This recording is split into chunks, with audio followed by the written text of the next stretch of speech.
لما نبص على الشجر غالبا ما بنفكرش إن ممكن يكون عليها مجتمع كامل عايش ومنظم، لكن في نوع من النمل اسمه نمل النساج بيقضي حياته كلها فوق الأشجار وبيبني أعشاشه هناك. نمل النساج منتشر في المناطق الاستوائية في أفريقيا وآسيا. المستعمرة ممكن تضم عشرات أو مئات الآلاف من الأفراد، وغالبا بتكون مرتبطة بملكة واحدة مسؤولة عن وضع البيض. داخل المستعمرة بيكون في تقسيم واضح جدا للأدوار. الملكة ووظيفتها الأساسية التكاثر وممكن تعيش لسنوات، والعمال مسؤولين عن البناء وجمع الغذاء ورعاية اليرقات. أما الجنود فبيكونوا الأكبر حجما ووظيفتهم دفاعية. والتقسيم ده مش عشوائي، لكنه نتيجة اختلافات فسيولوجية حصلت أثناء نمو النمل. الجزء المميز فعلا في موضوع النمل هو بناء العش.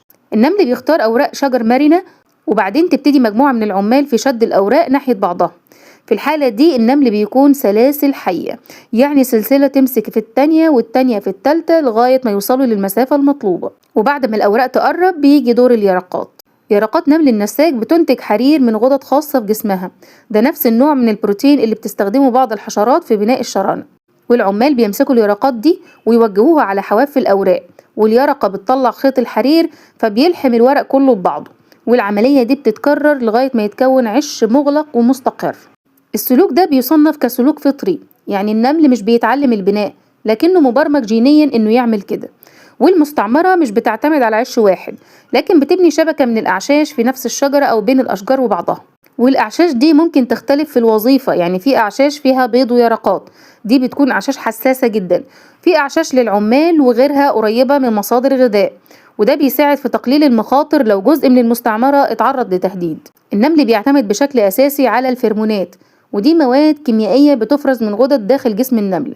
يعني مثلا في فيرمونات المسار، دي بتحدد طريق الأكل، وفي فيرمونات الإنذار ودي بتنشط في حالة الدفاع، وكمان فيرمونات التعارف واللي بتساعد النمل إنه يميز بين أفراد المستعمرة.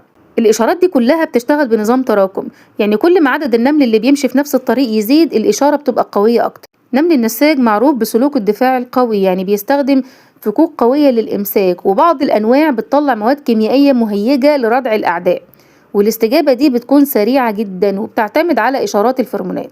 كل نملة عندها قدرات خاصة ومحدودة جدا، لكن من خلال تفاعل الآلاف من النمل مع بعض بيظهر سلوك معقد، وده مثال على الذكاء الجماعي واللي العلماء بيستخدموه كنموذج في حالات زي الذكاء الاصطناعي، الروبوتات، وكمان تحسين الشبكات. نمل النساج بيوضح إن التنظيم مش محتاج عقل مركزي كبير، لكنه ممكن يظهر من تفاعل بسيط ومتكرر بين أفراد كتير. وده نموذج حي لفكرة إن الأنظمة المعقدة ممكن تتبني من قواعد بسيطة جدا. وبكده تكون خلصت حلقتنا النهاردة من برين بايتس بودكاست. كنت معاكم آية عفيفي. لو عجبتكم الحلقة ما تنسوش تعملوا لايك وشير وسبسكرايب، واشوفكم إن شاء الله في حلقة جديدة قريب.